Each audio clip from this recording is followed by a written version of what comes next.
दोस्तों, मैं आज फिर आप सबों को एक ऐसे महान खिलाड़ी की कहानी बताने जा रहा हूं जिन्होंने अपनी योग्यताओं के दम पर भारत देश का नाम विश्व भर में रोशन किया है। जी हाँ दोस्तों, मैं आप सबों को बताने जा रहा हूं हॉकी के जादूगर कहे जाने वाले मेजर ध्यानचंद्र का जन्म 29 अगस्त 1905 ईस्वी को उत्तर प्रदेश के इलाहाबाद शहर में हुआ था। उनका असली नाम ध्यानचंद्र सिंह था। कुछ समय पश्चात ध्यानचंद्र के पिता का स्थानांतरण झांसी में हो गया और तब ध्यानचंद्र भी अपने पिता के साथ वहीं रहने लगे। पिता का बार बार स्थानांतरण होने के कारण वह पढ़ाई में ध्यान अच्छी तरह से नहीं लगा पाए और उनका मन हॉकी खेलने में लगा रहा। वह केवल 6ठी कक्षा तक ही पढ़े हैं।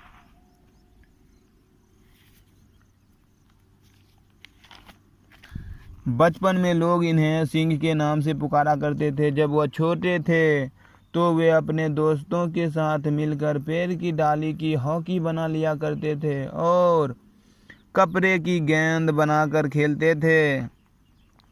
एक बार ध्यानचंद्र अपने पिता के साथ हॉकी का खेल देखने गए। वहां उन्होंने एक पक्ष को हारता देख वह दुखी होने लगे। तब वह चिल्लाकर अपने पिता से कहने लगे कि अगर मैं कमज़ोर पक्ष की तरफ से खेलूंगा तो परिणाम कुछ और ही होगा। तभी वहां खड़े एक ऑफिसर ने ध्यानचंद्र को बातों को अच्छी तरह से सुन रहे थे। उन्होंने ध्यानचंद्र को खेल मैदान में जाने की इजाज़त दे दी। वहां जाकर उन्होंने लगातार 4 गोल किए और वहां के लोगों को आश्चर्यचकित कर दिया। उस समय वह केवल 14 वर्ष के बालक ही थे। उनकी इसी प्रतिभा को देखकर 16 वर्ष की उम्र में ही उन्हें सेना में भर्ती कर लिया गया। इसके बाद भी वह अपने आप को हॉकी से अलग नहीं कर पाए। ध्यानचंद्र के पहले कोच का नाम भोले तिवारी था। चूंकि आर्मी में कार्यरत होने के कारण उनके पास हॉकी खेलने का समय नहीं होता था, पर फिर भी उन्होंने हार नहीं मानी और उस समय वे रात को चांद की रोशनी में हॉकी खेला करते थे। ध्यानचंद्र के हॉकी के इतने दीवाने थे कि आर्मी के साथ साथ ही उन्होंने हॉकी में भी अपना करियर बनाया और 21 वर्ष की उम्र में उन्हें न्यूजीलैंड में जा रही भारतीय टीम में चुना गया। इस खेल में भारत ने 21 में से 18 मैच जीते। 23 साल की उम्र में ध्यानचंद्र को 1928 ईस्वी में एम्स्टर्डम ओलंपिक में पहली बार भारतीय टीम के सदस्य के रूप में चुना गया। यहां भारतीय टीम द्वारा खेले गए 4 मैचों में 23 गोल किए और स्वर्ण पदक हासिल किया। 1932 ईस्वी में बर्लिन ओलंपिक में ध्यानचंद्र को कप्तान बनाया गया।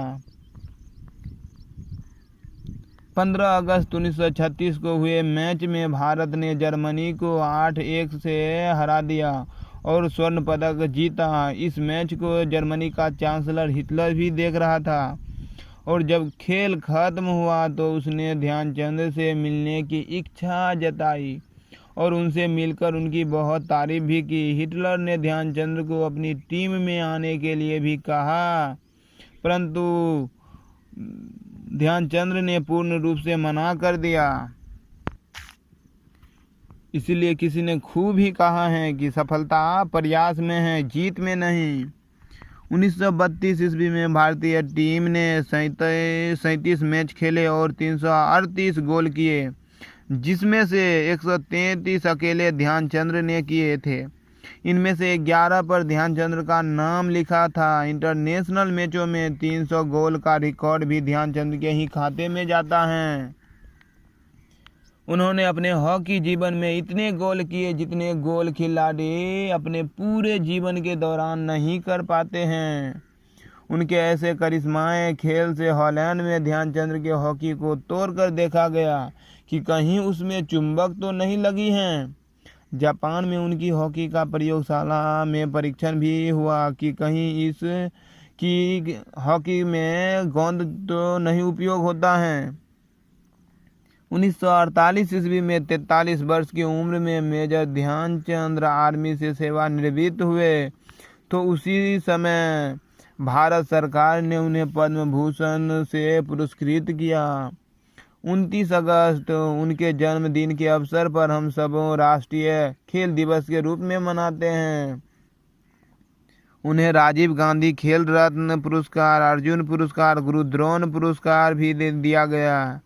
पियाना के स्पोर्ट क्लब में उनकी एक प्रतिमा स्थापित की गई है, जिनमें उनके 4 हाथ हैं और चारों में स्टिक पकड़े हुए हैं। दिल्ली के एक स्टेडियम के नाम को उनके नाम पर रखा गया है।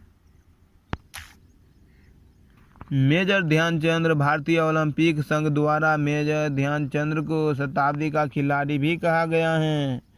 3 दिसंबर 1979 को अखिल भारतीय आयुर्विज्ञान संस्था दिल्ली में लीवर कैंसर के कारण इनकी मृत्यु हो गई। कहते हैं कि सांसों में जीत का नशा हो तो हालात कहाँ मायने रखता है। तो दोस्तों, अगर आपको हमारी वीडियो अच्छी लगी तो आपसे एक विनती है कि इस वीडियो को लाइक, सब्सक्राइब और शेयर ज़रूर करें। आप सबों का बहुत बहुत शुक्रिया।